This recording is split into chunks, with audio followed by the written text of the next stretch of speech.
Boa tarde, benvindas e benvindos a este painel da tarde que vou a presentar eu. E temos en primeiro lugar a Roberto Sanmartín, da Universidade da Coruña, da Rede Galabra, e o título da súa comunicación é o portugués como freo en procesos de sustitución lingüística, o caso galego. E a continuación iré presentando a cada palestrante. Mas antes de pasarlle a palabra, para que lle dé tempo a enraizarse no seu lugar, quero dicer dúas palabras. A nosa lingua ten futuro porque ten pasado. Como unha árbore ten ramos porque ten raíces. E non é preciso ir ás raíces das cantigas medievais.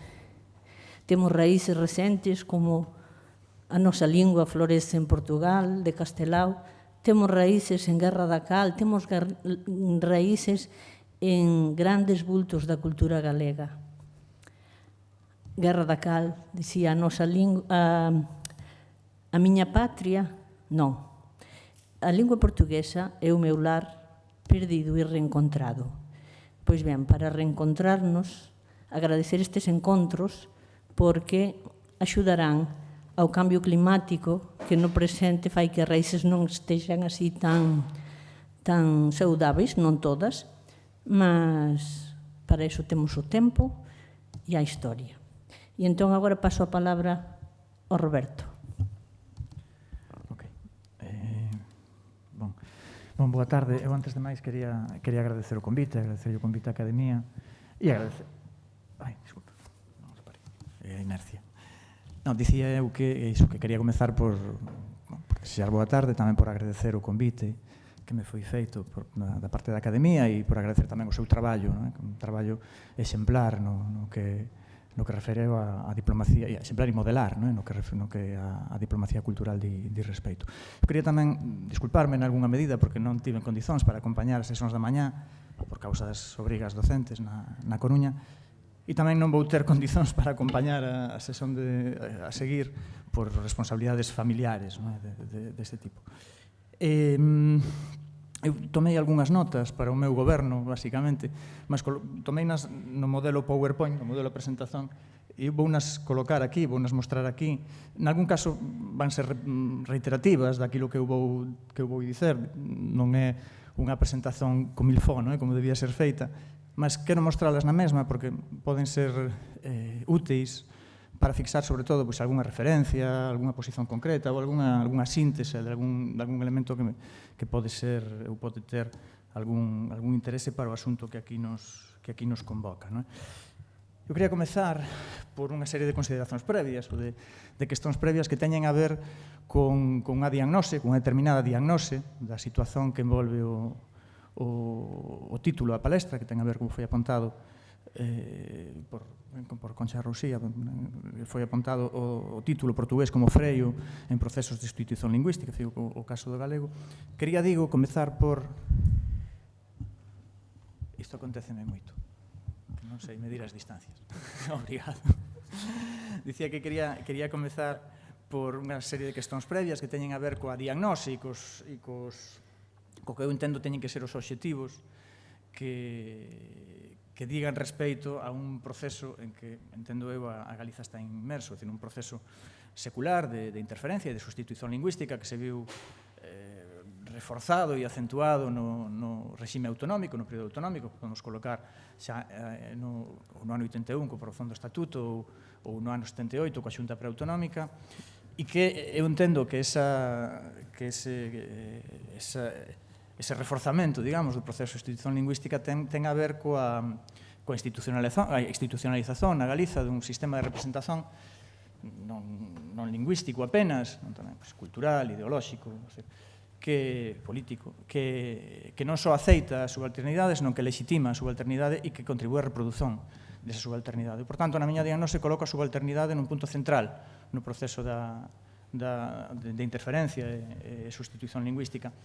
E entendo que para superar este proceso para frealo e revertelo, pois será preciso unha planificación no mínimo de 3 ámbitos e unha planificación de tipo interdependente e solidaria entre eles, a planificación do corpus, do estatus e da adquisición. Que será aberto un proceso destinado, que teña como objetivo esa superación, que signifique a organización dos axentes envolvidos, a elaboración e a socialización de programas, a fixación de estrategias, a movilización de recursos, como digo, todas destinadas a un objetivo, e o objetivo non pode ser máis que, de acordo coa miña análise, de superar a subalternidade e de construir unha nova institucionalidade non subalterna, unha institucionalidade propia, diferente da actual, e non asente na subalternidade, senón asente en materiais e en ferramentas suficientes. Para iso é necesario, entendo eu, marcar como objetivo esa detención, ese freo, ese trabón da inercia acumulada no sistema, reverter ese proceso de interferencia, de sustitución lingüística e facer que o galego, que a lingua da Galiza, que o galego portugués da Galiza, pois funcione como esa lingua xeral de comunicación, esa lingua xeral de cohesión e de identificación do conxunto da comunidade galega. Eu son consciente que esta diagnose e que este objetivo non é unánime, non é compartillado por toda a xente. Entendo que hai varios dos grupos envolvidos hoxe na vida político-cultural da Galiza, teñen determinadas posicións que sustentan tamén proxectos que non coinciden exactamente con esta diagnose e con este objetivo que eu acabo de apuntar aquí. Nomeadamente, para valorizarmos o posible suceso de axirmos conscientemente neste proceso de sustitución lingüística, sería bon tamén ver cual é a posición de cada quen, cual é a diagnose que fai cada quen, quais son as estrategias que fixa cada quen, quais son os programas que fixa cada quen, quais son en última instancia as posicións que cada grupo en campo ten, e eu entendo que hai varios grupos, nomeadamente aqueles que acumulan un grau de institucionalización maior no sistema cultural da Galiza autonómica, que están relativamente cómodos nas súas posicións e que non compartillan exactamente esta proposta. Neste sentido, nin este diagnóstico, nin este objetivo. Neste sentido, non como representativas destas posicións, mas sí como significativas, se quiser, ou como exemplificadoras destas posicións, tomeime a liberdade de pegar aquí nalgúns trechos, nalgúns fragmentos da entrevista que lle foi feita no Portal Galego da Lingua ao secretario xeral de Política Lingüística, o profesor Anxo Lorenzo, e se a miña análise, digamos, dese discurso for correcta, pois neste lado daqui da miña esquerda aparecerán as categorías sustentadas nese discurso desas elites máis institucionalizadas, e coloquei así nas cores pertinentes e na parte da dereita aquelas ideas, aqueles fragmentos que entendo sustentan estes discursos. A comezar por estas elites entenden, ou polo menos se for servir como exemplo as declaracións do profesor Anxo Lorenzo, entenden que están conformes coa oficialidade subalterna. Entenden que as linguas de España teñen un recoñecimento oficial abondo e adecuado para atinxir este marco de convivencia. Por tanto, entenden que é suficiente o estatus legal que hoxe ten o galego, entenden tamén que o proceso de sustitución lingüística e de interferencia galego-castellano pois non é tal, no momento que non colocan, entenden que non son necesarias medidas correctoras, nem franxas de seguranza entre os dous códigos, negan a unidade lingüística galego-portuguesa,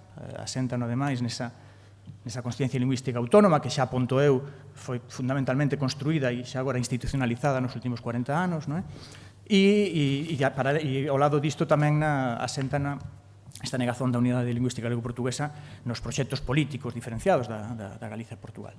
A partir de aí relativizan o nivel de impacto que as políticas, que a planificación pode ter na modificación das condutas lingüísticas das persoas, fan descansar eses os usos da lingua na vontade das persoas, e que entenden que as administracións teñen que ser meros xestores destes procesos.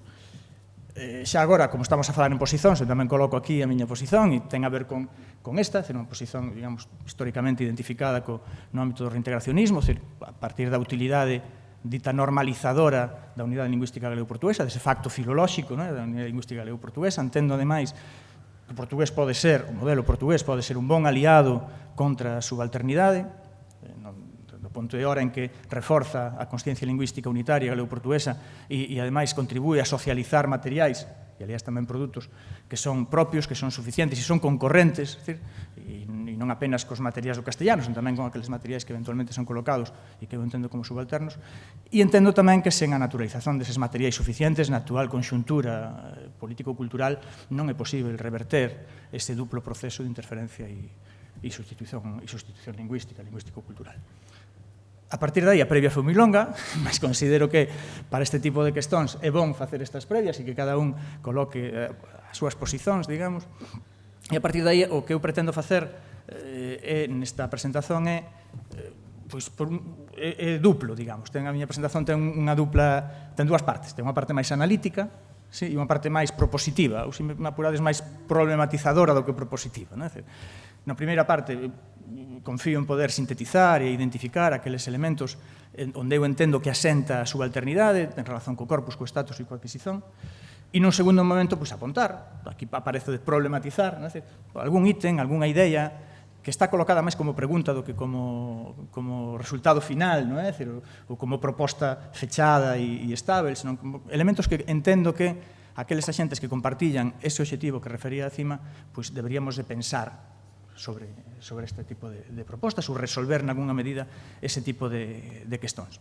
Nomeadamente, no que di respecto ao papel do portugués, a función do portugués e as estrategias e as utilidades que pode ter o portugués como aliado do modelo portugués, como aliado do modelo galego para reverter este proceso de sustitución lingüística.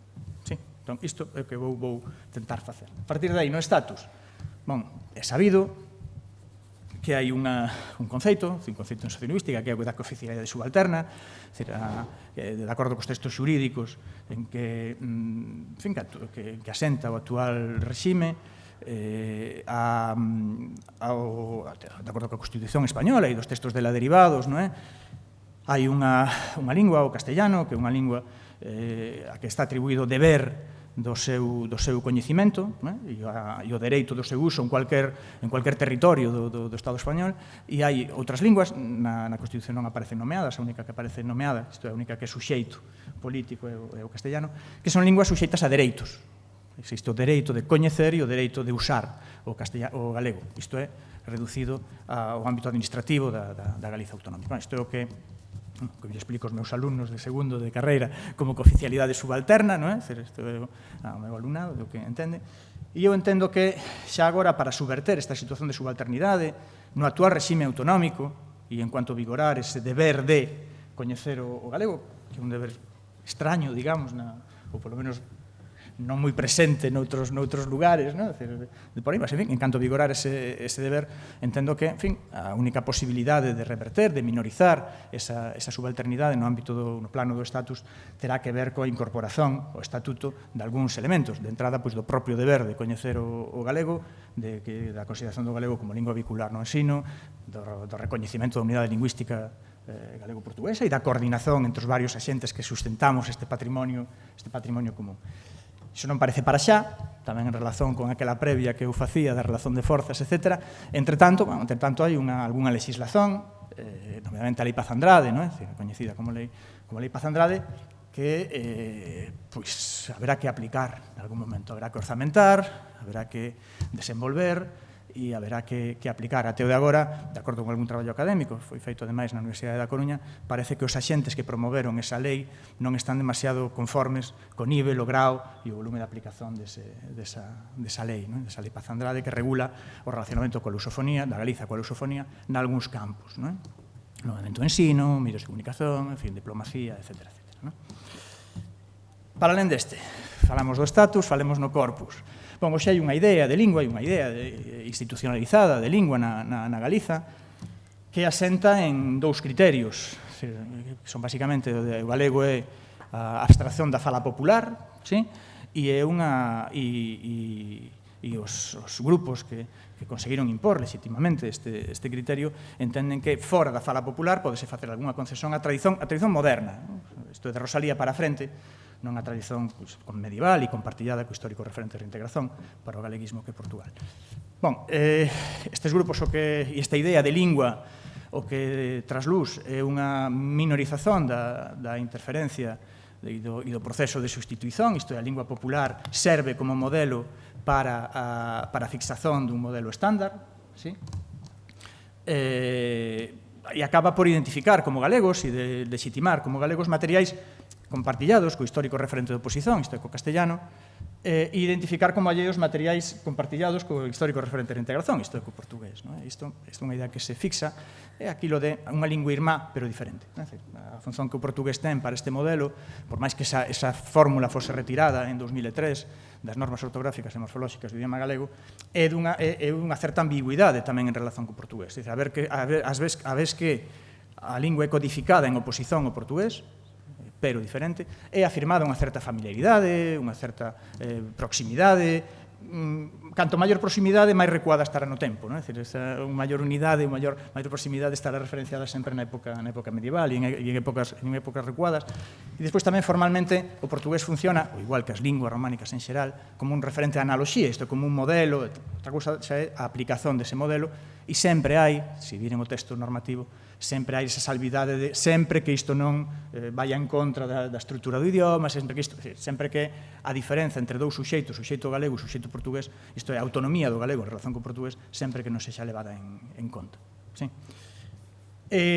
Os grupos que triunfaron nese proceso de codificación conseguiron tamén institucionalizar non apenas uns criterios que foron aplicados e deron como resultado uns determinados textos codificadores que despois foron impostos legitimamente a través das estruturas que o Estado ten para estas cousas, ensino, medios de comunicación, administración, etc.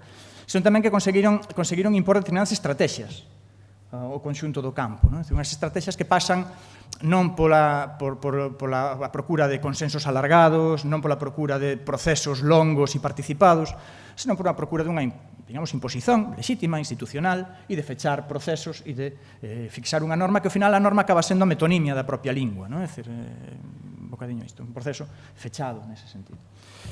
Ao lado disto, aquí nesta columna da dereita aparecen propostas de superación. Eu para fixar, digamos, esas propostas de superación, eu gostaba de facer, ainda que fose brevemente, porque entendo que un par de minutiños para isto teño, de facer brevemente unha historia dese proceso de codificación da época contemporánea, a partir dos anos 70 para frente, ou polo menos entre 70, 71 en rigor e 2007, ainda que non irei tan alá, porque para o que me interesa aquí, o que interesa fundamentalmente é fixar, digamos, as posicións iniciais e como houve grupos que habilitaron outras estrategias e grupos que conseguiron triunfar e impor, insisto, legitimamente, a súa idea de lingua conxunto do campo.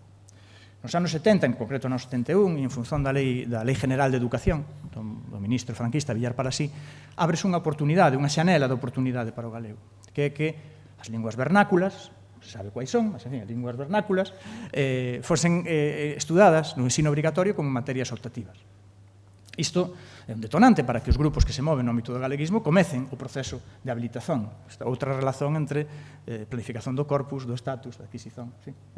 Bon, o primeiro en tomar posición é a Academia Galega, a Real Academia Galega, que coloca, deixo fora as normas ortográficas de 70, vayamos ás normas ortográficas e morfolóxicas de 71, coloca unha proposta e un modelo baseado fundamentalmente en dous criterios codificadores. O primeiro é hai un proceso de sustitución lingüística, hai un proceso de interferencia lingüística que fai con que os materiais propios do galego fosen sustituídos por materiais alleos, materiais do español.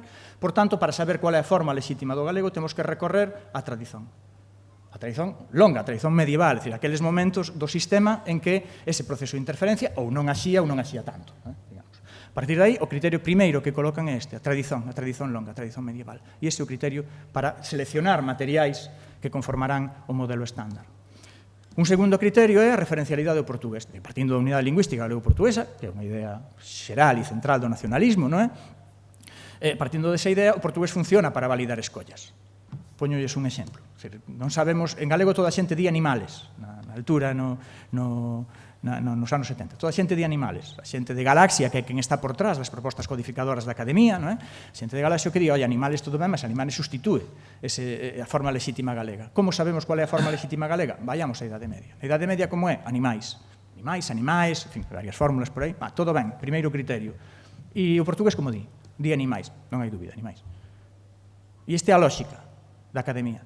E para alén disto, hai unha estrategia da academia. E a estrategia é, vamos procurar consensos, vamos procurar pactos, acordos, isto é un proceso longo, vamos até utilizar materiais coincidentes con o noso histórico referente de oposición, isto é co castellano, aínda que sexa de maneira provisoria, nomeadamente a ortografía, porque o ensino é o que dá, entón utilicemos de maneira explícitamente provisoria eses materiais, aspiramos a superalos, aspiramos a ter outra ortografía. E, ademais, como aspiramos a superar esa ortografía? A academia impondo? Non. Aspiramos a... Eles falan dun proceso en que participen axentes galegos e non galegos, en clara referencia a portugueses, brasileiros, etc., ou implícita, polo menos, esa referencia.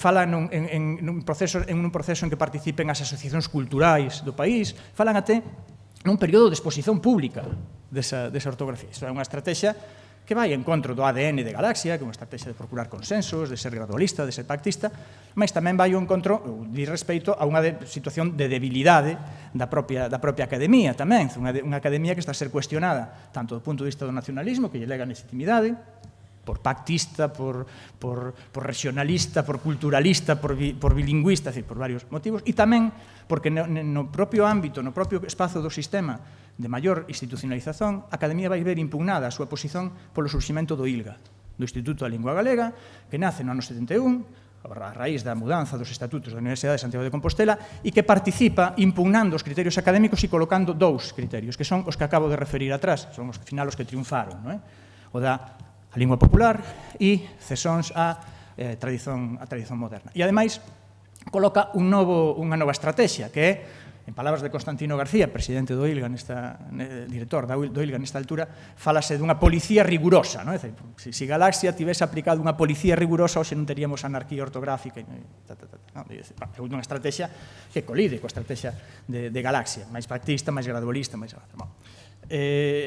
Deixo outros pormenores, mas simplemente quería apontar que é esta segunda estrategia que triunfa en función de varias tomadas de posición do ILGA que contribúen á súa centralidade, pois ter gaño o campo do ensino, promover para o ensino materiais que son de obrigado uso, os seus métodos de aprendizaxe son de obrigado uso, porque non hai outros, no ensino, e de impugnar a autoridade académica non só no ano 71, senón tamén as normas de 80 da Xunta, que o que fan é continuar con esa estrategia e avanzar un bocadiño máis da estrategia da Academia de 71 e da estrategia de Galaxia. Os mesmos criterios, e xa prevemos unha sustitución da ortografía do galego para unha que coincida con esas formas afíns que falan eles, do galego portugués. Iso foi, esa segunda impugnación, é unha impugnación que fai, nomeadamente o ILGA, non somes, nomeadamente o ILGA, esas normas académicas cando el participou tamén na comisión desas normas académicas, mas, en fin, a vida é esta. Esa impugnación, así como a súa posición no campo do ensino e xuntamente coa cesón que Galaxia fai por vía de Piñeiro no ano 71 de o ensino para o ILGA, a lingua dos escritores para Galaxia, a partir de toda esta conxuntura, explican que non só triunfen os criterios do ILGA, senón que tamén triunfen as estrategias do ILGA e que aqueles materiais que eran considerados provisorios, nomeadamente ortografía, pasen a ser considerados definitivos, alegando, aliás, neste caso, criterios pedagóxicos. As persoas xa saben usar as letras en castellano, as persoas xa saben que acentuar en castellano non fai sentido dicerlles, como diría algunha xente deste ámbito nesa altura, non fai sentido dicerlles que María nunha hora se acentúa e na hora seguinte non se acentúa. Todo ben. Que acontece? Acontece que esta a fórmula, estes son os criterios e esta idea de lingua que se establece e que se institucionaliza no ano 82, que se reproduz no ano 82 e que no ano 2003 sumarase o nacionalismo a estes consensos. Sempre na base dos criterios fixados polo ILGA no ano 71. Que, digamos, quen consegue impor o conxunto do campo eses criterios. A proposta, por tanto, de superación, non vou a profundizar máis, mas a proposta, por tanto, de superación pasa por retomar aqueles criterios académicos, aqueles criterios da Xunta, aqueles criterios que utilizaba o nacionalismo tamén nas súas primeiras formulacións do ano 80 e posteriores, que teñen a ver con unidade lingüística galego-portuguesa, coa tradición medieval e co modelo portugués e brasileiro como exemplo e como modelo para o modelo galego. Entender que estamos nun proceso de sustitución lingüística, entender que son necesarios materiais suficientes e materiais concorrentes para trabar ese proceso de sustitución lingüística, entender que o castellano é o referente de oposición e fan falta franxas de seguranza específicas, entender que o portugués é o histórico referente á reintegración e que este é un proceso aberto, e que a norma galega está en construción e que o uso de unha ou outra fórmula non pode estar en función de posicións gañadas ou de posicións herdadas históricamente ou de criterios aplicados que demostraron uns determinados resultados, senón de quen sirva mellor, que norma sirva mellor aos obxectivos que temos marcados. Isto é a superación da subalternidade, a fixación dun modelo lingüístico-cultural soberano, suficiente e soberano. Sí? No plano de adquisición, e vou procurar ser moi breve, en fin, hai todo un cuadro legislativo que sustenta a posición tanto do galego como o ensino do galego, como de outras variantes, a variante portuguesa. Todos non creo que sexa que peque de ideolóxico cando digo que a Escola na Galiza Autonómica é un axente desgaleguizador. Hai varios dados empíricos que o demostran, para alén das impresións que nós poidamos vir a ter en relación con isto.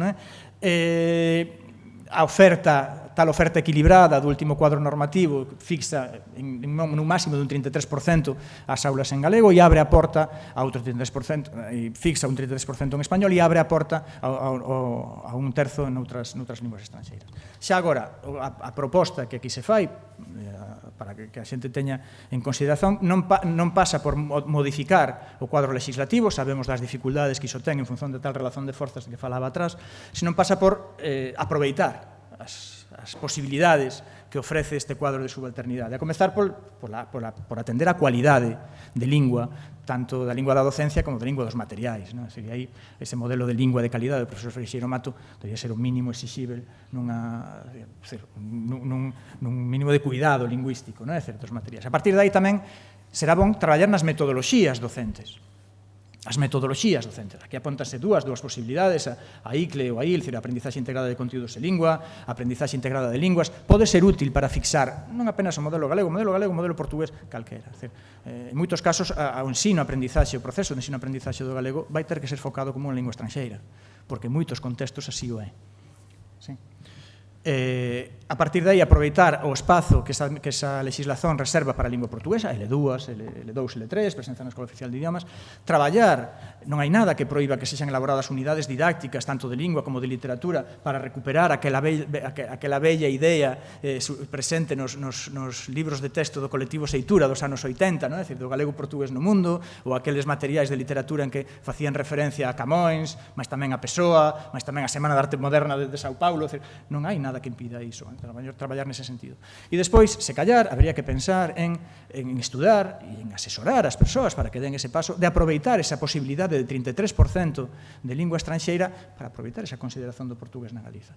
O portugués pode ser ensinado na Galiza desde o ano 73. O profesor Rodríguez Lapa xa informaba disto e xa avisaba disto e xa se queixaba da pouca receptividade que o galeguismo tivo para a aplicación desta ferramenta. E logo, obviamente, a extensión das escolas semente, desta innovación, digamos, que require moita enerxía, ademais, de parte dos grupos novamente reintegracionistas, e, alén de todo isto, activar, digamos, todo un conxunto de mecanismos para o ensino non regrado, para o ensino informal. Hai toda unha rede asociativa, hai toda unha rede institucional que pode ser habilitada para iso, a través tamén de crear materiais específicos ou até de aproveitar os certificados de portugués como lingua estranxeira, que poden ser un reclamo para todo iso. Esta rede non institucional de aprendizaxe de portugueses non regrada non está demasiado habilitada. Hai moitos cursos libres de portugués para aí. Pode ser unha saída. A partir de aí, e xa concluo, conclúo en dous sentidos. Primeiro, en relación coas funcións que podemos atribuir ao portugués na Galiza. Haberá que, eu entendo que o portugués na Galiza promove esa conciencia lingüística unitaria galego-portuguesa, mas haberá que ver en que medida esa idea de promover a conciencia lingüística unitaria galego-portuguesa é conciliável ou colide coa idea de lingua institucionalizada. A familiaridade, a proximidade non é unidade. Isto teremos que traballalo e que decidilo. Tamén o portugués fornece eses materiais e eses produtos en que a norma galega é deficitaria, digamos, ou en que a norma galega é subalterna, ou en que a realidade galega non posúe en relación con produtos. Mas aí tamén hai que decidir e hai que levar en conta que eses produtos de portugueses e brasileiros nem sempre son accesíveis para o caso galego. E non falo apenas da accesibilidade material, senón tamén da accesibilidade do código para esas persoas, ¿no? Para esas persoas de codificar. E tamén o grau de identificación que as persoas poden ter con eses materiais. E a partir de aí, tamén, en algún momento, haberá que tomar decisións se a estrategia pasa por esperar a que os poderes públicos apliquen recursos para ter un tipo de produto nun medio ou con uns materiais máis subalternos, ou aproveitar ou adaptar ou aproveitar directamente uns materiais que sí son suficientes, mas con que non estamos identificados. Esta polémica que hai últimamente nas redes entre si Siri fala galego, si non fala galego, ou si Alexia si fala porque fala con sotaque brasileiro, este tipo de polémica. Isto hai que decidilo, hai que pensalo. E a partir de aí hai outro elemento, que é un elemento menor, que é o de o portugués tamén posibilita, capacita as persoas da Galiza para o relacionamento externo. Para o relacionamento no ámbito da galeguía e para o relacionamento no ámbito da dita lusofonía, un ámbito internacional. E aí aponto apenas, porque vou moi rápido e non quero decir, aponto apenas que aí tamén hai que decidir cual é a estrategia.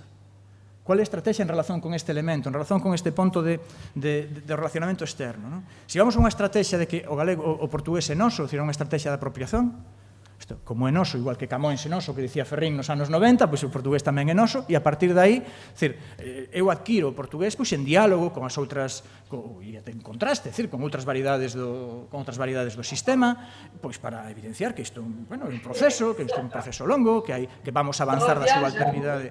Estou entendendo porra nenhuma que está falando, ele está falando que vamos a avanzar, digo, da subalternidade para a suficiencia, e que podemos até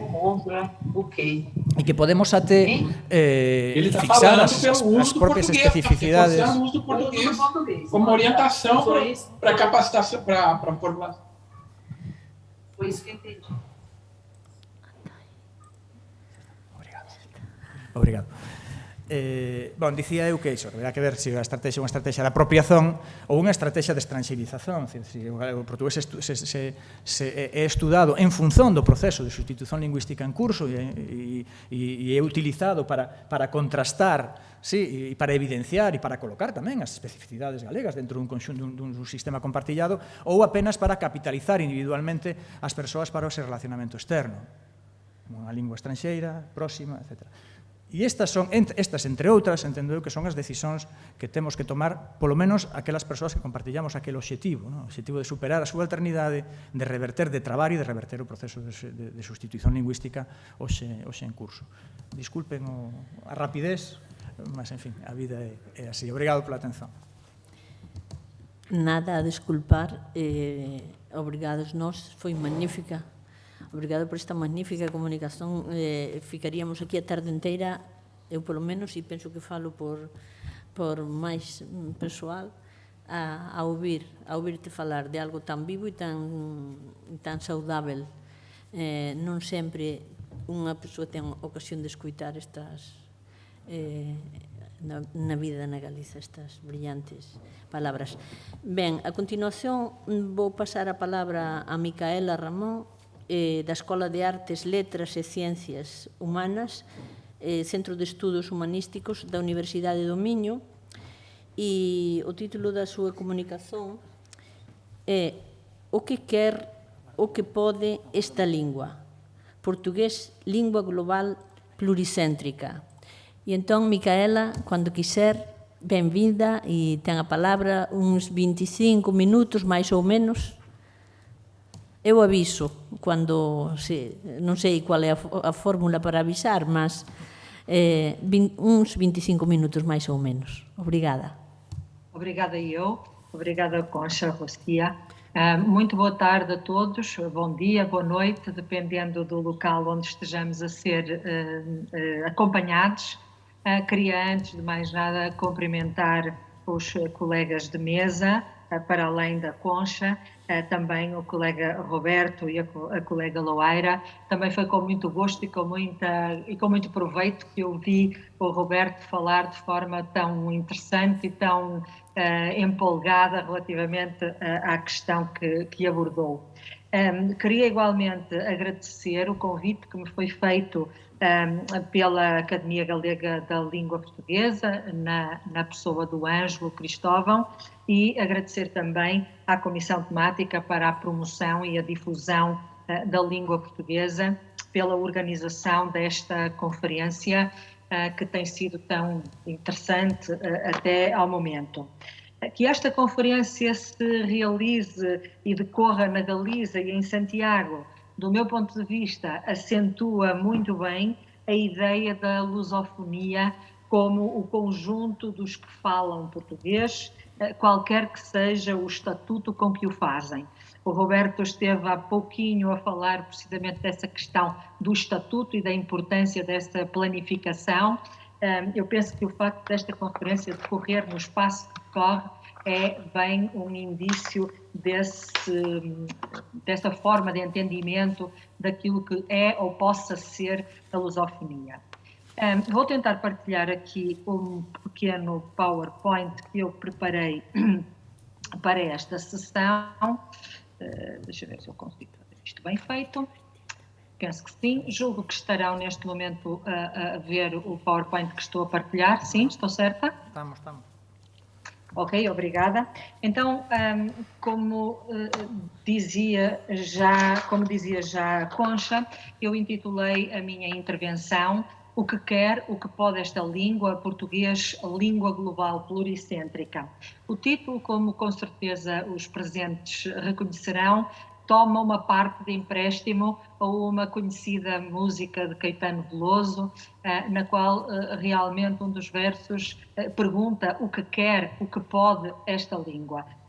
Gosto de começar sempre que possível, ou gosto de convocar sempre que possível, quando falo de questões relacionadas com a língua portuguesa, elementos que vêm do campo dos usos lúdicos e estéticos da língua e mais concretamente dos usos literários, porque penso que é uma dimensão muitíssimo importante de uma língua como a língua portuguesa, uma língua de facto global e pluricêntrica e, portanto, gosto de me socorrer desses registros também e de os incluir nesta discussão que temos em torno das questões do nosso idioma comum. Bem, começando pelas observações que me vou escusar de repetir, mas que são constatações que normalmente são apontadas para se justificar estes epítetos pelos quais a língua portuguesa é conhecida, ou seja, como língua global e como língua pluricêntrica.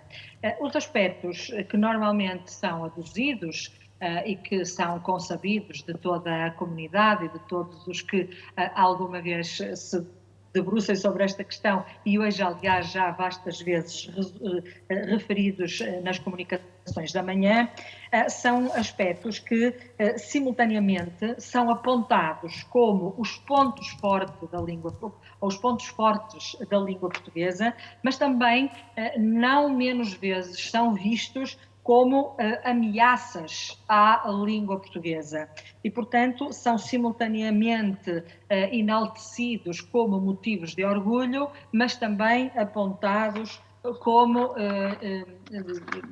fatores de preocupação. Ora bem, esta língua, que hoje de facto é uma língua global e pluricêntrica, tem, como também é consabido, a sua origem, ou melhor, para apresentar a sua origem, há várias teorias, sendo que a teoria mais disseminada é aquela que faz depender ou faz derivar a língua portuguesa, apontando-a como uma língua românica filiada diretamente no latim, mas da língua relativamente à qual representaria uma corrupção, ou seja, seria uma variedade corrompida do latim em virtude do cruzamento com as línguas de outros povos e, portanto, seria o resultado ou o fruto da desagregação do sistema linguístico latino numa gestação lenta. Penso que também muitos dos presentes conhecerão esta citação retirada da ortografia da língua portuguesa, do Arco Nunes Leão, em que realmente é apresentada a língua portuguesa como uma corrupção, como uma degenerescência da língua latina. E se estou a falar nestas questões e se estou a acentuar esta concepção de corrupção, de degenerescência, faço-o porque o Estatuto Pluricêntrico Global da Língua Portuguesa é muitas vezes visto precisamente como ou melhor, é estabelecida uma ligação entre esse Estatuto Global e Pluricêntrico da Língua Portuguesa e a possibilidade, o perigo, a ameaça da corrupção e da desagregação dessa mesma língua. Ora bem, a aceitação desta teoria da evolução como explicação do surgimento da língua portuguesa remete, não há como fugir disso, para um entendimento das línguas, e nomeadamente do português, como objeto histórico, cuja mutabilidade depende de vários fatores, dentre os quais os fatores que se relacionam com as deslocações da língua no espaço e no tempo, ou, dito de outra forma, com a pervivência da língua no tempo e com as suas disseminações por espaços diferentes.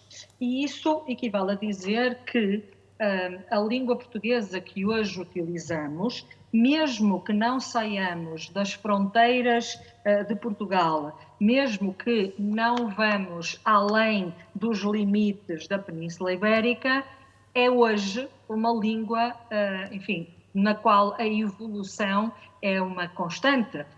E, portanto, socorrendo-me de uma citação de um antigo professor, Álvaro Gomes, faria esta pergunta, que é uma pergunta, enfim, que os presentes com certeza têm muito clara. Se retrocedêssemos à primeira dinastia, refiro-me à primeira dinastia portuguesa, à Afonsina, como sentiríamos o português? E acho interessante também, e por isso coloquei aqui em itálico, esta questão de como sentiríamos o português. Ou seja, não como perceberíamos o português intelectualmente, mas como sentiríamos enquanto língua viva. As divergências relativamente à atualidade situar-se-iam, sem dúvida, a todos os níveis dos subsistemas que compõem o sistema linguístico português. Sucede ainda que a língua portuguesa, como outras línguas europeias e como também é do conhecimento de todos e foi falado já hoje, é uma língua que se disseminou pelo mundo a partir do século XV, iniciando assim o seu processo de dispersão continental que lhe assegurou precisamente o estatuto de língua global. Um outro colega, Caio Cristiano, brasileiro a trabalhar em Macau e, portanto, estão a ver com vários pés em diversos dos contextos da língua portuguesa como língua pluricêntrica, chama a atenção para o facto de que as línguas transplantadas para a América, e acrescento eu, para a África, para a Ásia, mesmo que inicialmente fossem as mesmas da Europa, e mesmo este conceito é um conceito problemático por causa desta ideia de unicidade, ao encontrarem um outro ambiente no novo continente, entraram em contacto com inúmeras outras línguas e adaptaram-se para descrever novas situações em condições bastante diversas. A esta realidade soma-se uma outra não menos factual, de que, mesmo na Europa, as línguas também não param de evoluir, ou seja, o português, mesmo dentro do retângulo de Portugal ou dentro da Península Ibérica, não parou também de evoluir. As consequências são bem conhecidas e, portanto, nos países que têm o português como língua nacional ou como língua oficial, encontram-se reconhecidamente diferenças, normalmente conhecidas como as diferenças diatópicas, que marcam e caracterizam o que se denomina habitualmente as variedades nacionais. E, portanto, o português é hoje uma língua pluricêntrica porque contempla diversas variedades, ou seja, o português é hoje uma língua global pluricêntrica porque contempla essa variedade porque contempla essa dispersão. E é por isso que a existência das variedades nacionais, que são influenciadas por centros de gestão próprios, não é? Ainda que esses centros de gestão tenham alcance e, vamos dizê-lo de uma forma simplista, estatuto e reconhecimento diferente, mas esses centros de gestão vão determinar, de facto, as variedades da língua e o caráter pluricêntrico da língua portuguesa. Ora bom, a especificidade de cada variedade comporta necessariamente diversidade também e multiplicidade de estruturas em todos os... multiplicidade essa e divergência essa e diversidade essa que se manifesta em todos os subsistemas do sistema linguístico e que pode levar ao reconhecimento de normas próprias, de normas diferentes. Como é também concebido, no presente, o português europeu e o português brasileiro são as duas normas reconhecidas da língua portuguesa, sendo que nos restantes países da CPLP, geralmente ou normalmente, é o português europeu que é utilizado como norma de referência, não que isto queira dizer que não esteja em construção e não esteja em processo de afirmação, ou melhor, não estejam em processo de afirmação outras normas que venham a ser reconhecidas, nomeadamente dentro do espaço de países africanos de língua oficial portuguesa. A proliferação das variedades do português conduz, inevitavelmente, a uma conclusão que se impõe pela sua evidência, ou seja, que todas as variedades são parte do português, mas o português, entendido num sentido ontológico de pureza fundamental, ou fundacional, melhor dizendo, por si só não existe. Ou seja, não existe apenas o português, não é verdade? Sem que essa designação careça de adjetivação. E é assim que chegamos às noções importantes de ter em conta quando se têm estas discussões, nomeadamente em âmbitos que não sejam de especialistas, digamos assim, e que são as noções de sistema, de norma e de uso. O português, enquanto língua, enquanto abstração, digamos assim, é de facto um sistema aberto, englobando vários outros sistemas e, como tal, correspondendo ao conjunto das realizações possíveis. Mas, atenção, essas realizações possíveis são as tais realizações sem adjetivação, as realizações que existem, de facto, no sistema, mas que carecem de atualização, digamos assim. Sim? For English, press 9. Sim. Eu não sei, estou a ouvir alguém... Atendimento mais direto, utilize a app MyHPA Saúde, disponível em Android e iOS. O nosso site www.grupohpa. Não sei se estão a ouvir alguma interferência. Para de testes Covid, prima 0. Para marcação de consultas e exames, não sei prima como é 1. Para resultados de exames. Alguém está a telefone? Está, desculpem. Não sei, Concha, vocês estão a ouvir alguma interferência? Sim, estamos a ouvir. Eu não consigo, não sei o que fazer. Agora já terminou, continuamos. Já calou. Agora Ok, obrigada. Então, bom, retomando o fio à meada, falaria então da questão, pelo contrário, a norma corresponder ao conjunto das realizações, mas atenção, é importante ter em conta que a norma corresponde ao conjunto das realizações tradicionais, ou seja, aquelas realizações que são dominantes num dado modelo supradialetal, escrito ou oral, e que resultam das diferentes combinatórias em diferentes dialetos. Socorrendo-me de uma citação de Cosério, podemos, portanto, resumir dizendo que a norma contém todas as diferenças usuais, normais, tradicionais, mas não necessariamente funcionais da técnica da fala.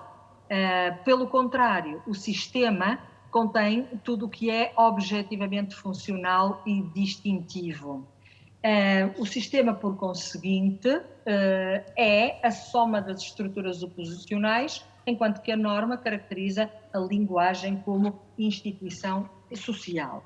Ou seja, isto equivale a dizer que uma língua, e o português como língua pluricêntrica não é diferente, é muito mais do que um conjunto de estruturas linguísticas. É, muito pelo contrário, ou muito mais do que esse conjunto de estruturas linguísticas, um poderoso instrumento de comunicação, um fator de construção de identidade que adquire grande valor afetivo e simbólico. E normalmente é aqui que realmente as coisas complicam, e é efetivamente neste ponto, quando deixamos de considerar a língua como uma mera estrutura, ou como um mero conjunto de estruturas, ou como um mero sistema de possibilidades, e passamos a considerar a língua como um sistema de comunicação, como um fator de construção de identidade, como um elemento ao qual atribuímos valor afetivo e simbólico.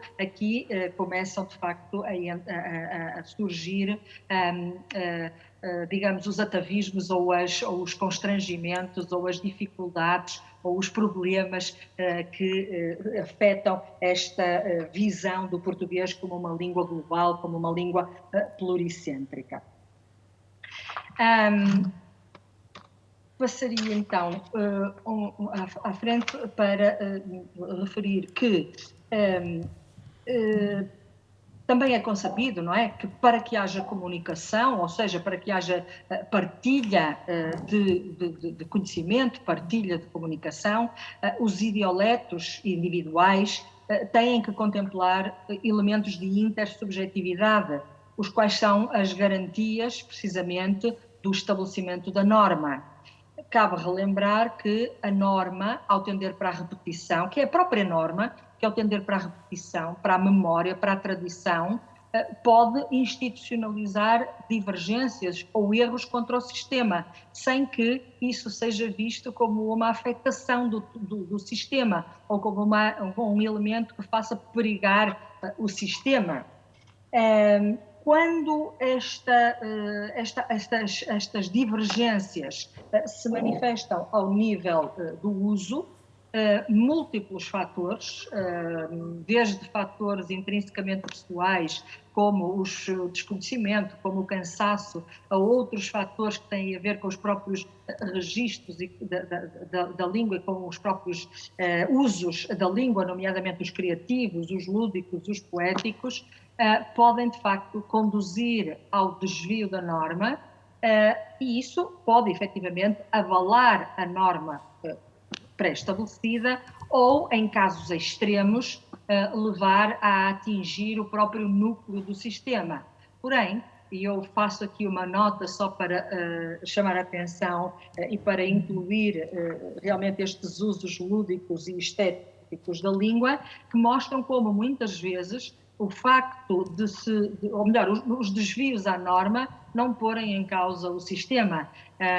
Estou só a lembrar-me do caso da novela O Bem Amado, de Dias Gomes, no qual uma das personagens, o prefeito Odorico Paraguaçu, o prefeito Sucupira é realmente um manancial absolutamente delicioso de atropelos da norma, sem que, no entanto, esses atropelos ponham em causa o sistema.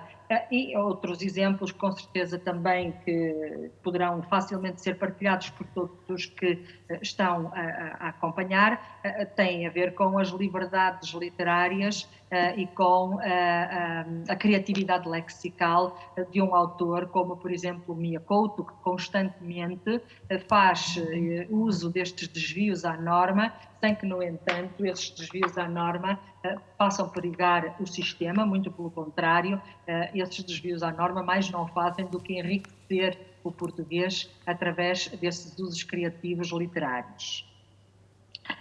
Bom, as considerações de natureza descritiva e explicativa que acabo de ter têm como principal propósito enfatizar a ideia de que a diversidade linguística, enquanto tal, não deve nem pode ser considerada como um ganho ou uma perda de qualidade.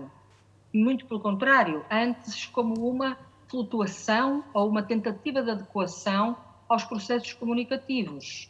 E como tal, as múltiplas variedades do português são fenómenos a descrever, não fenómenos a valorizar num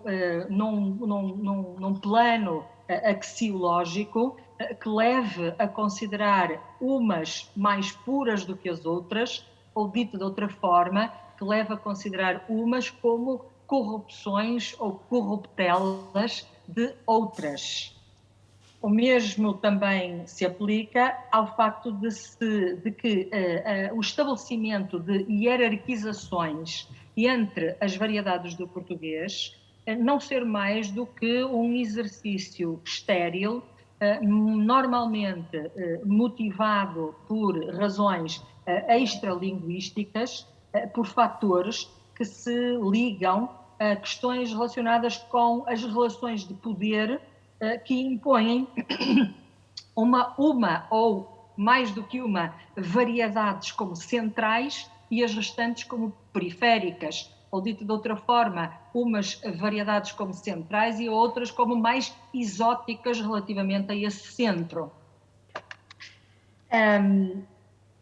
No caso, aquilo que defendo, aquilo que gostaria de defender, é que no caso das línguas pluricêntricas, como é o caso do português, o que é importante é preservar a unidade do sistema, reconhecendo a diversidade dos usos e a pluralidade das normas que os consagram. É claro que não podemos ignorar e não podemos passar em branco o facto de existirem diferenças fonéticas, sintáticas, lexicais, ortográficas, pragmáticas, entre as várias variedades do português. Elas existem, isso é inegável.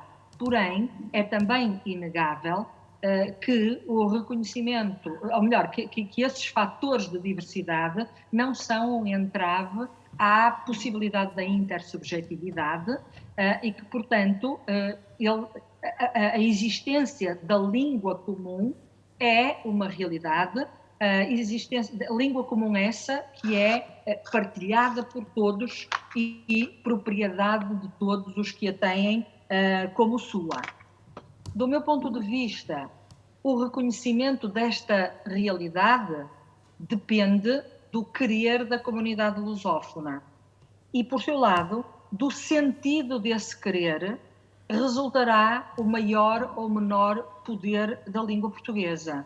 Isto é, do sentido desse querer resultará o fechamento, o confinamento, o isolamento da língua portuguesa em estruturas com motivações extralinguísticas que a aprisionam e a diminuem, ou, pelo contrário, o posicionamento de abertura, de divulgação, de pluricentrismo, que assegurará, de facto, a presença da língua portuguesa como uma língua global e o reconhecimento desta língua como uma língua global pluricêntrica.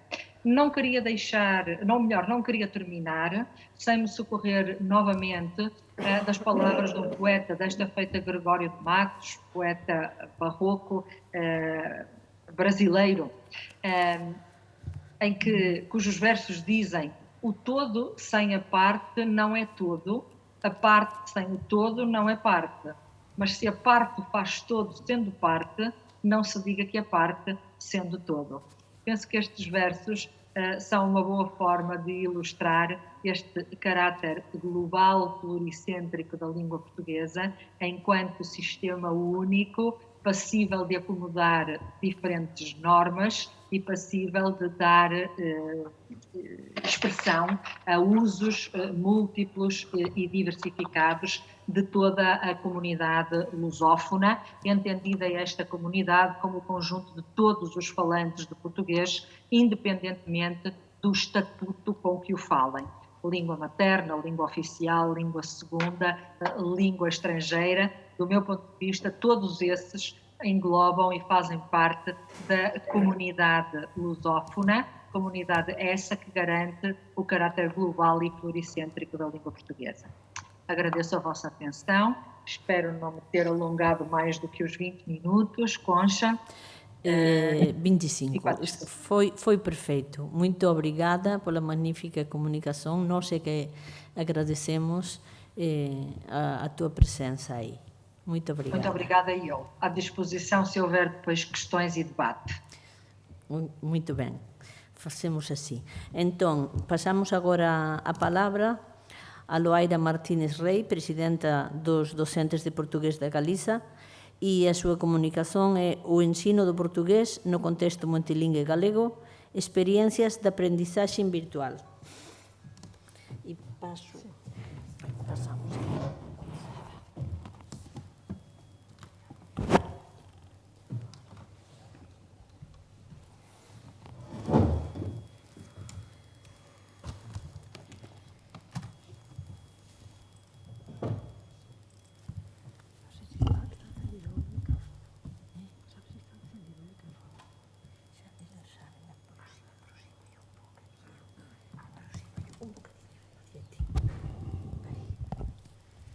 Ouve-se bem? Sim. Ouve-se. Bom, boa tarde. Agradecer, antes de mais, o convite para participar nesta conferência, que, aliás, é um bocado especial para a associação que estou a representar, porque é a primeira, depois de sermos aceites na CPLP, como observadores consultivos, e também na Comissão Temática de Promoção e Difusão da Língua Portuguesa, e então para nós é especial também.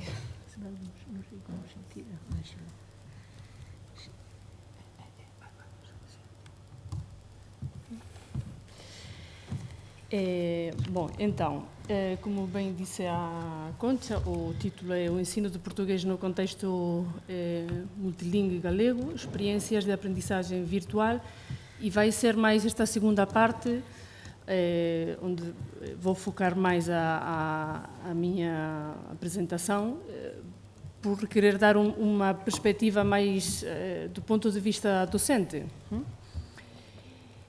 E antes de começar com dados e entrar em matéria, simplesmente fazer uma reflexão em relação a como o português é uma língua de consenso atualmente, depois da aprovação da Lei Paz Andrade e até a atualidade, cada vez mais diferentes agentes sociais têm o português como uma necessidade para que o galego e a Galiza se reflita internacionalmente. Portanto, isto também é importante porque também contribui depois para o ensino e a aprendizagem do português na Galiza, que é o tema que vamos tratar. Então, começamos então um bocadinho com os dados gerais do ensino do português na Galiza, mas esta primeira parte não fala só do ensino à distância, mas dos dados do ensino em geral. Nesta primeira imagem, vemos uma comparativa das 4 modalidades, que são as escolas oficiais de idiomas, o ensino secundário, o ensino universitário e o ensino primário, onde se faz uma comparativa entre os dados de 2013, antes da aprovação da Lei Paz Andrade, e de 2018, 4 anos depois.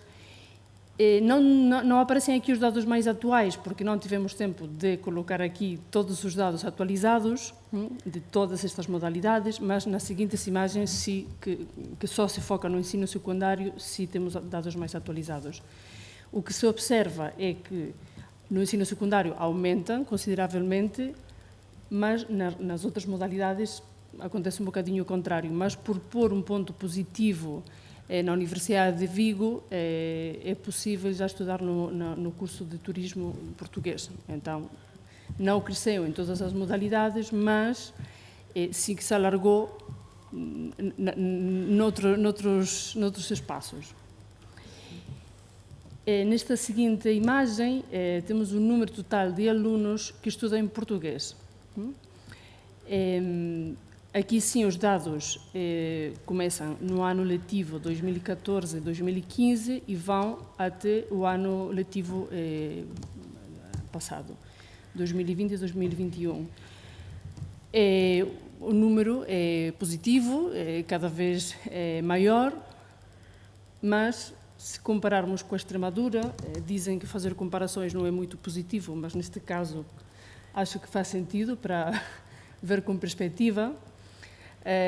Então, vemos o número de habitantes que há na Galiza, 2,7 milhões, bastante mais do que na Extremadura, e o número de escolas que têm na sua oferta português língua estrangeira são aproximadamente 65, mais 6 escolas de idiomas, ao passo que na Extremadura são 167. Há uma diferença bastante considerável, além das 9 escolas oficiais de idiomas.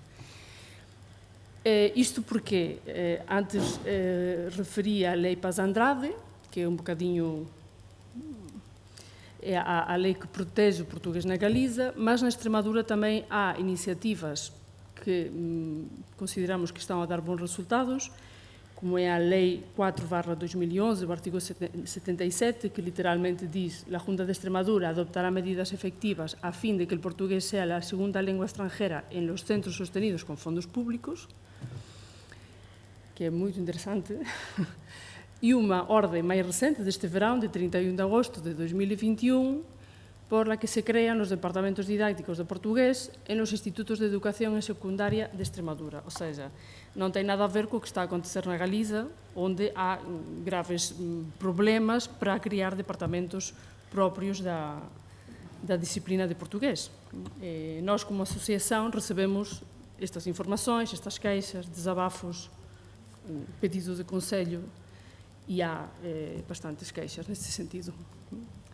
Então, as comparações não são boas, mas acho que neste caso faz sentido.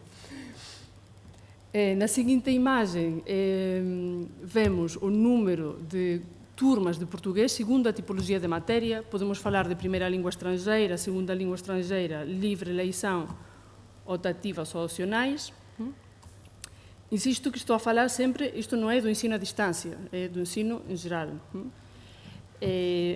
Aqui a livre configuração, a livre eleição tem mais turmas, mas na seguinte imagem, que é o número de alunos e alunas por tipo de matéria, aqui vemos que a segunda língua estrangeira tem maior número de alunos e vai em crescimento de 2014-15 até a atualidade.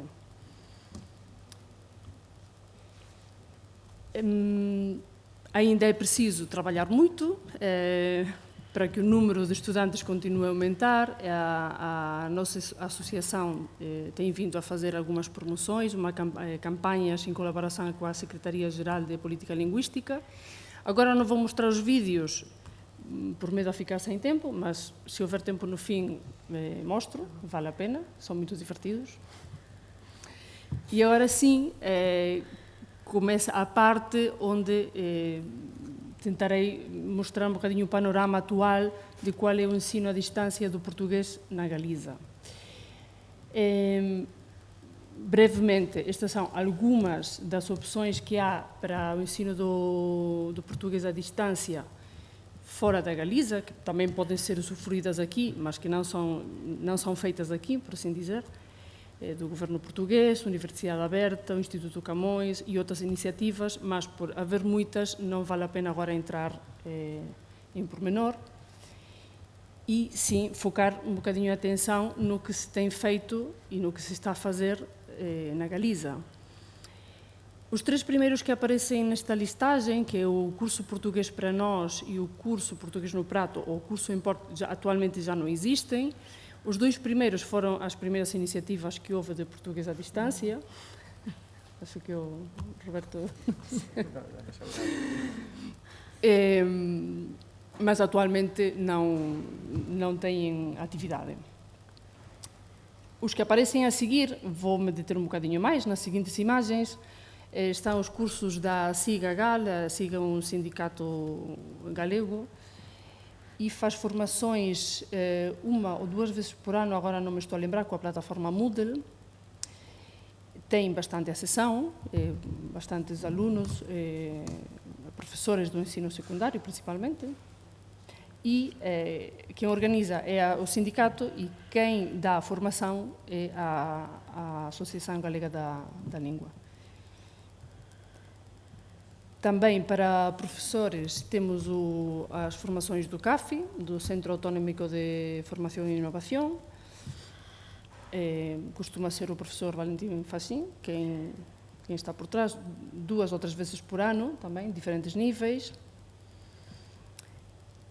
A Escola Galega de Administração Pública também oferece para empregados públicos, não necessariamente professores, cursos de português de diferentes níveis, também com uma plataforma Moodle e com um grande número de alunos e alunas, mínimo 50 em cada convocatória.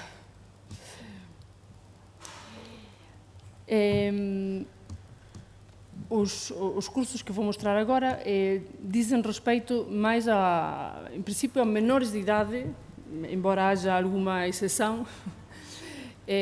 Então, o primeiro temos o ensino secundário obrigatório, que sempre é presencial, mas aqui aparece referido porque durante a pandemia teve que encontrar fórmulas para continuar a formação em casa. Então, a fórmula principalmente foi a Webex, ou então em algumas salas de aulas, agora com a volta à presencialidade, a instalação de salas com câmaras para que as pessoas que estão confinadas possam acompanhar a aula.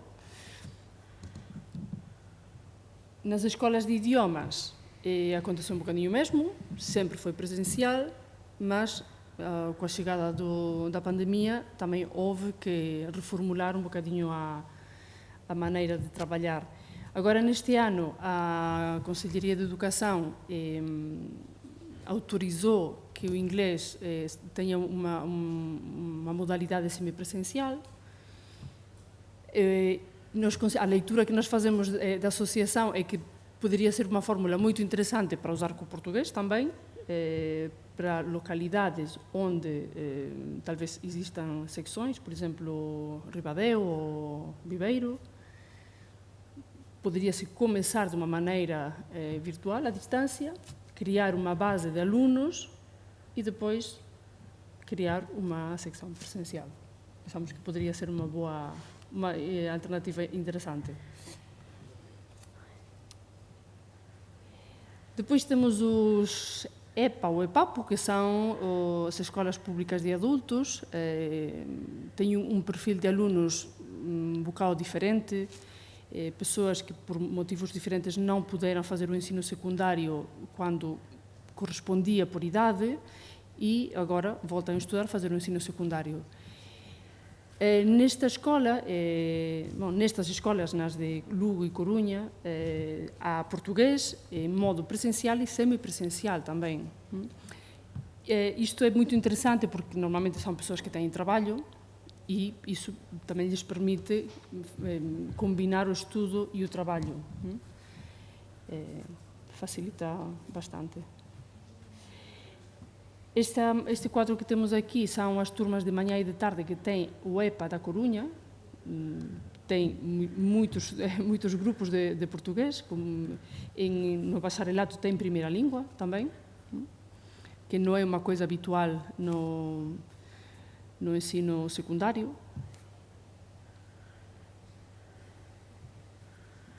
E simplesmente referir também em relação a estas EPAs, que são uns espaços onde o português também é ajuda a integrar, como bem diz aí, os conhecimentos das pessoas que estão a estudar são postos em valor para a aquisição do português. Para os galegos também supõe um reforço das estruturas do galego, o fato de estudar português. Também ajuda a desfazer os preconceitos sobre a utilidade do português e também do galego. E também põe em valor a própria procedência social ou nacional de ter a língua materna como língua de estudo académico. Outro caso interessante também é o do São Clemente, aqui em Santiago, que este ano começou a oferecer o português língua estrangeira como segunda língua, o português como segunda língua estrangeira no bacharelato, para qualquer pessoa da Galiza, ou seja, uma pessoa que está a estudar o bacharelato em Ponte Candelas e no seu centro não há português, no bacharelato, pode se inscrever no São Clemente à distância. E, pelo que fiquei a saber, através de um professor, tem muito alunado, acho que é o centro com maior alunado com português à distância. De facto, acho que estão a tentar ofertar no próximo ano como primeira língua, que, como disse antes, não é algo habitual, então é algo muito positivo. Bom, depois, recursos e plataformas. A segunda parte do ponto é importante, contributos da Galiza, porque, obviamente, recursos e plataformas para aprender português à distância há muitos, mas eu só vou referir o que se faz na Galiza. Espero não ter esquecido nada. Temos a nossa Galáxia, que é uma plataforma criada pela GAL e também em parceria com a Associação de Docentes na Galiza, onde tem muitos recursos, desde leituras, exercícios, teoria. Vale a pena investigar. Depois temos o Troca-Troca, que aparece também na página da nossa associação, onde os professores foram colocando materiais que vão fazendo ao longo do ano académico e outros professores podem pegar e usar. Também temos o Lusopatia, que é um blog que tem uma mistura entre agenda cultural, onde podemos nos manter informados dos eventos relacionados com a lusofonia que acontecem na Galiza e, por outro lado, também tem referências linguísticas ou entradas linguísticas e gramaticais. Aulas Galegas foi uma plataforma que se criou agora durante a pandemia, professores do ensino secundário, não tem apenas de português, mas há uma parte dedicada ao português. E depois também no Espaço Avalar, que também é uma plataforma da Xunta, também se pode encontrar alguma coisa, algum material relacionado com o português. E, bom, simplesmente aqui referir que estas típicas recursos, Kahoot, Genial, Quizlet, Educaplay, são usados diariamente pelos professores e professoras para criar material que depois costumam formar parte destas plataformas que vimos anteriormente, não é? Mas, obviamente, há muitos mais.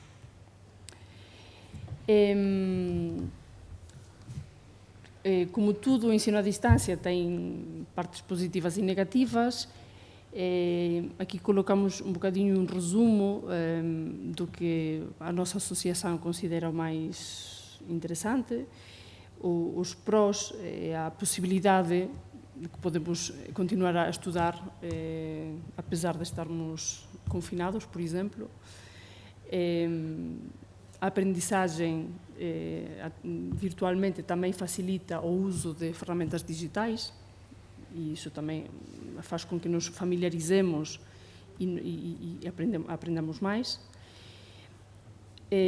A gamificação, o uso de jogos e novas plataformas também favorece a motivação individual, costuma ser uma aprendizagem mais divertida, e isso também ajuda a querer fazer mais e melhorar, e permite compatibilizar também o estudo e o trabalho, não é? Que é importante.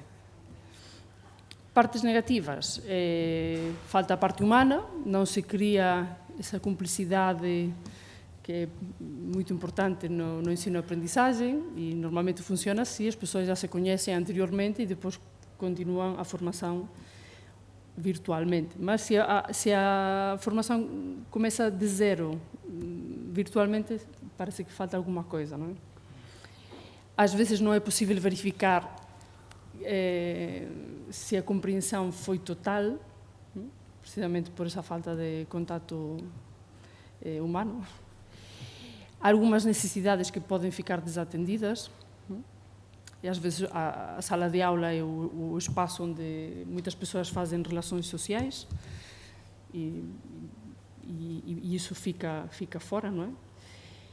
E depois também as carências na habitação ou espaço familiar, que às vezes a escola representa um espaço seguro e que muitas pessoas conseguem progredir adequadamente porque têm um lugar para estudar, o centro tem uma biblioteca, e se não tiverem em casa um espaço, isso também pode ser um aspecto negativo que não ajude a um bom progresso. Bom, as conclusões são várias. O ensino semipresencial é sempre positivo quando é para alargar possibilidades, não para cortar. Ou seja, o exemplo que coloquei antes das escolas de idiomas, não é? Alguém, talvez, que vive num lugar que fica longe de uma escola de idiomas e não se pode deslocar, seria interessante que tivesse uma opção de semipresencial ou virtual completamente, e isso seria positivo, mas que não pode servir de desculpa para cortar turmas ou cortar professores.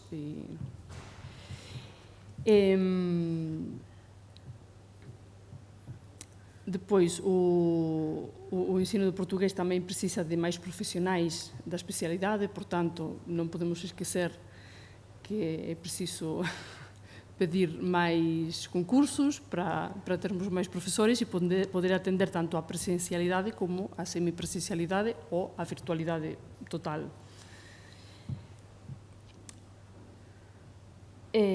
Bom, eu fui muito rápida. Acho que tenho tempo a mostrar os vídeos, não é? Tens mais de 5 minutos. Sim, então podemos ver os dois vídeos.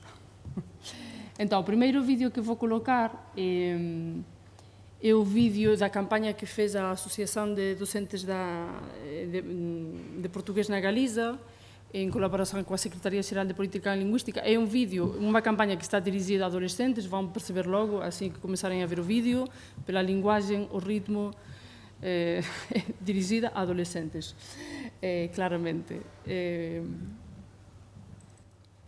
Sou a Carolina. Nasci numa cidade galega de 12.000 habitantes e tenho 18 anos. Sou estudante de Engenharia Industrial e estou apaixonada. Foi amor à primeira vista. O amor à primeira vista faz referência ao conjunto de associações e ligações que fazemos no nosso subconsciente e que levam a um estado de paixão amorosa, de paixonite. Bom, amor não é que seja realmente, já superamos a época Disney, pá.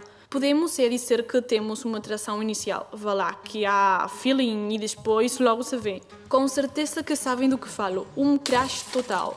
Esse amor à primeira vista podemos senti-lo como um gatinho fofinho, como uma flor, como um carrão ou uma bicla, como uma smartphone, com um lugar e até como uma língua. Confesso, apaixonei-me. e foi amor à primeira vista. Aconteceu-me com esta língua portuguesa. Poder falar e entender uma segunda língua internacional que é próxima, familiar e reconhecível, é um shot de hormônios do amor. Oxitocina, dopamina e adrenalina para todas.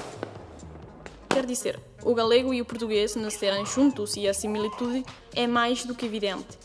Falo galego, que é uma língua que é praticamente a mesma que o português. Claro que sim. Há quem diga que os galegos e as galegas somos as mais capacitadas da Europa para irmos à velocidade da luz aprendendo este idioma. Eu aprendi rápido, sem rasgo-me mesmo bem. É nível pro. O meu vídeo Esta facilidade na aprendizagem é um estímulo que te passas para estudar mais, isto é, uma paixão súbita. Imagina saberes galego, castelhano, um pouquinho de francês ou inglês e português. Teríamos a maior capacidade comunicativa do planeta Terra. Somos umas avantajadas. O caso é que, além de aprender uma nova língua, saí-me nas provas da BAU no exame de português. Sim, estou muito orgulhosa. Eu conheci outras culturas, outros conteúdos de YouTube, outros videoclipes que são o máximo e gifs novos para as nossas vidas. O mundo alarga-se. Confesso, tenho um fraquinho pelo indie português e o samba brasileiro. Que craques! Agora entendo as letras todas e gosto tanto que acabaria até por dançar com o duro. Vamos ver!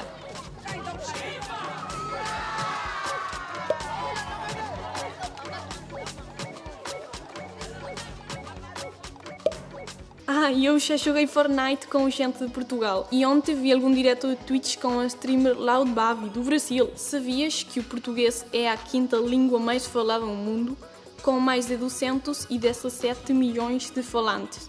Poderia considerar-se uma língua global. E está na nossa mão. Escuta isto. Assim falem em Portugal. São coisas que se completam muito bem, na minha opinião. Este é o sotaque do Brasil.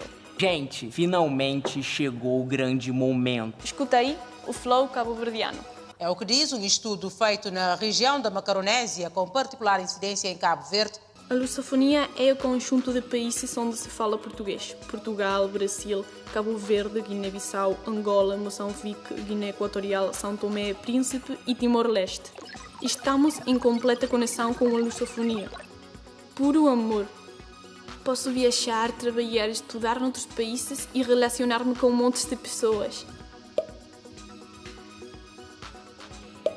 Flipa, na região de Macau, na China, também falam português. Confesso, o meu caso com o português foi amor à primeira vista. Não podia deixar de te contar a ti também. Se estás a estudar na ESO ou no bacharelato, inscreve-te com amor. Pergunta no teu centro de ensino.